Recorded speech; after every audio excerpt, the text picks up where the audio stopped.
Meus amigos, irmãos, a paz do Senhor, aqui é o Misael Lopes.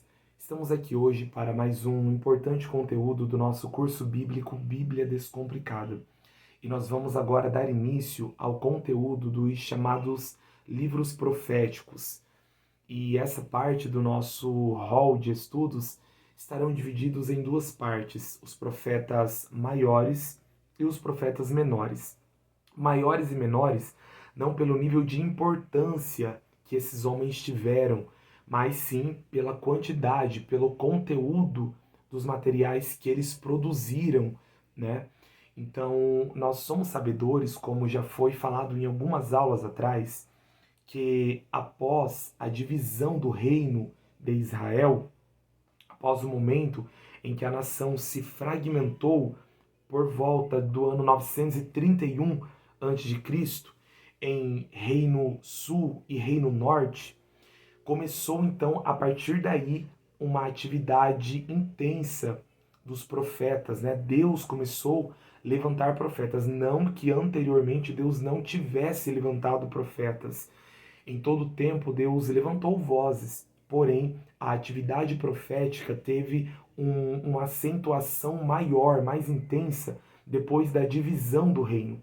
Nós sabemos que depois que a monarquia foi instituída, né, a partir ali do rei Saul, quando o profeta Samuel o ungiu, né, como o primeiro rei de Israel, após Saul vem Davi, e com Davi a nação vai ganhar uma unidade, se consolidar, e posteriormente vem o rei Salomão, onde a partir dele a nação ganha um apogeu de glória, riqueza e pujança.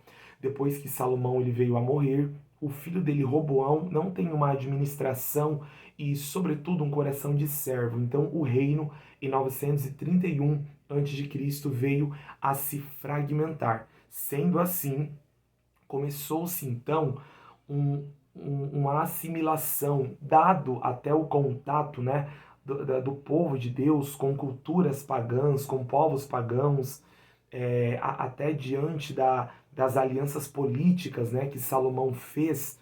Então ele entrou em contato com muitos povos, muitos pensamentos, culturas, religiões. Então os hebreus começaram a assimilar modelos estranhos de culto e abandonaram os princípios por várias vezes inalienáveis que Deus havia dado por intermédio de Moisés. E os profetas, quem foram eles? Os profetas foram homens que dedicaram suas vidas, né, para transmitirem a mensagem de Deus. Os profetas de Deus foram homens que tinham suas vidas normais, né, suas profissões, e até o momento em que Deus os chama, né, muitos deles se preparavam para uma carreira, como foi o caso do profeta Ezequiel, para ser sacerdote. Deus interrompe ele, chamando ele para ser profeta. Alguns homens, muitos desses homens da Bíblia, na verdade, eram homens que dispuseram suas vidas, na verdade, para se levantarem diante do Senhor, né? Então os profetas, eles foram levantados por Deus com algumas funções. A principal delas era tentar fazer o resgate dos valores que Deus havia dado para a nação na lei, né, por intermédio de Moisés, na lei. Então Deus deu ao povo dele um modelo, né, de fé a ser seguido, de obediência, e por várias vezes foi rompido, quebrado, né? Eles adotaram cultos pagãos. Nós sabemos, por exemplo, que o lado norte de Israel, por várias vezes, eles trouxeram modelos de culto a Baal, cultos que eram influenciados pelo paganismo cananeu.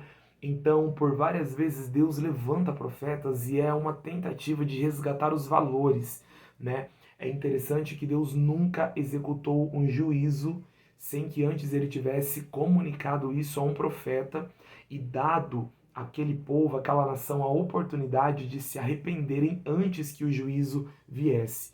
Então os profetas de fato foram levantados por Deus com um grito de alerta, né? Os profetas eram a evidência da misericórdia de Deus. Era Deus tentando trazê-los para perto de si a fim de evitarem de evitar um juízo, né, uma catástrofe. E aqueles que ouviam os profetas do Senhor e os obedeciam prosperavam. Então percebam, os profetas, eles dedicam suas vidas. Eles vão ser homens que vão se abster em parte de muitas coisas para viver uma vida consagrada ao Senhor. E é interessante que os profetas, eles vão se levantar em contextos onde nações emergiam, eram derrubadas. Por exemplo, no período ainda assírio, né, dos assírios, dos babilônios, quando, por exemplo, Deus estava levantando a Babilônia, né? A Babilônia foi um império que suplantou, por volta ali de 621 a.C., o Império Assírio, né, sob o comando de Nabopolassar, né, pai de Nabucodonosor. Então, nessa época, Babilônia começa a ganhar uma proeminência. Deus, né, comunica aos profetas que vai usar aquela nação para executar uma disciplina sobre o povo dele. Comunica isso para Abacuque, para Jeremias. E o contexto, exatamente, religioso, era de um pluralismo muito grande, de um sincretismo, de um abandono deliberado, né? Contexto social, havia muita desigualdade, né? Onde os grandes queriam tiranizar, né? Os menos favorecidos. Enfim, foi nesse contexto de injustiça social, de desregramento moral, que Deus vai levantar esses homens para que eles pudessem ser um grito de alerta. E vale salientar aqui, por exemplo, eu fiz até uma anotação, que esses mensageiros de Deus tinham uma principal característica a denunciar. Ezequiel capítulo 16, versículo 1 e 2, começa dizendo: E veio a minha palavra do Senhor dizendo, Filho do homem, faze conhecer a Jerusalém as suas abominações. Então, na verdade, Deus levantava vozes proféticas exatamente para ser um espelho diante do povo, para que eles pudessem enxergar a situação e o nível em que eles de fato se encontravam. Então, nós temos ali, na grade dos profetas maiores, nós vamos ter, volto a repetir, não é pela importância, não é uma questão de pessoalidade da pessoa do profeta em si, mas é pela quantidade, pelo volume do conteúdo que ele produziu durante seu ministério. Então nós vamos ter ali o profeta Isaías, Jeremias, Ezequiel, ainda, né, inserido dentro desse contexto de profetas maiores, o profeta Daniel, e Lamentações de Jeremias, já no livro, no rol dos profetas menores, nós vamos ter 12 profetas menores. E nós também vamos discorrer no decorrer das aulas sobre alguns deles, tá bom? Então, assim, a importância dos livros proféticos era revelar a vontade de Deus, trazer as orientações e resgatar os valores morais e espirituais. E os profetas também, eles tiveram papéis fundamentais, pois a eles foi dado por Deus muitas revelações que dizem respeito a épocas futuras, né? Muitos deles, inclusive, mencionaram a chegada do Messias, o nascimento, com exatidão. Então, assim, eu estou falando de profetas que se levantaram 700 anos antes de Cristo, né, aproximadamente, como foi aí o caso do profeta Isaías. Alguns profetas, Zacarias também mencionou muito sobre Jesus, né, sobre o nascimento, sobre a vida. Então, assim, sempre que um profeta se levantava para trazer a tentativa de resgate desses valores, eles também vinham com uma palavra de esperança, com uma palavra que dava ao povo uma possibilidade de entenderem que havia uma rota alternativa por meio da qual, caso eles escolhessem essa rota, eles seriam bem-sucedidos. Então, vamos entender. Só para recapitular, após a instituição da monarquia, houve uma necessidade muito urgente de Deus levantar profetas. E esses profetas foram levantados tanto para o lado norte quanto para o lado sul. E nós vamos ver aí nos próximos conteúdos a atividade profética desses homens de Deus, né? Para quais reinos eles profetizaram, né? Se foi antes ou depois do exílio, é algo de muita e de suma importância para todos nós. Então, que nós tenhamos a consciência de estarmos também à disposição, né? Nos dias atuais, urge a necessidade de que profetas se levantem com a autoridade de Deus para serem seus portas-vozes e fazerem a diferença para esse tempo. Deus, em todo momento da história, ele se utiliza de vozes, né? É por isso que ele chega a falar: dai ouvidos aos meus profetas e vocês prosperarão, né?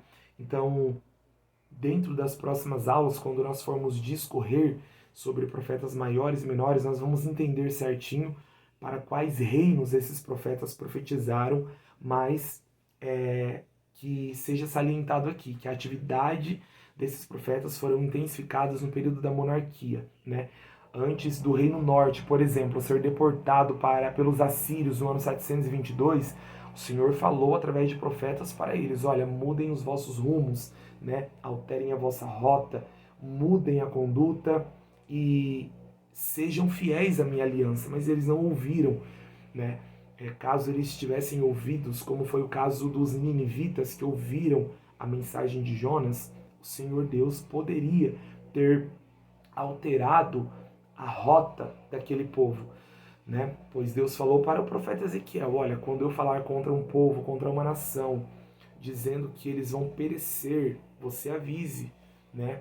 Porque se você não avisar e esse povo morrer na sua iniquidade, no seu pecado, eu vou requerer de ti o sangue desse povo, né? Então, assim, Deus, ele levantava de fato vozes para dar-lhes uma oportunidade de se arrependerem e se safarem do juízo que Deus pensava em pôr sobre aquele povo caso eles não mudassem de rota. Então, nas próximas aulas, nos próximos vídeos, nós veremos com maior precisão sobre isso. Nós ficamos por aqui. Que Deus possa te abençoar. No nome do Senhor Jesus. Até a próxima aula. Deus abençoe.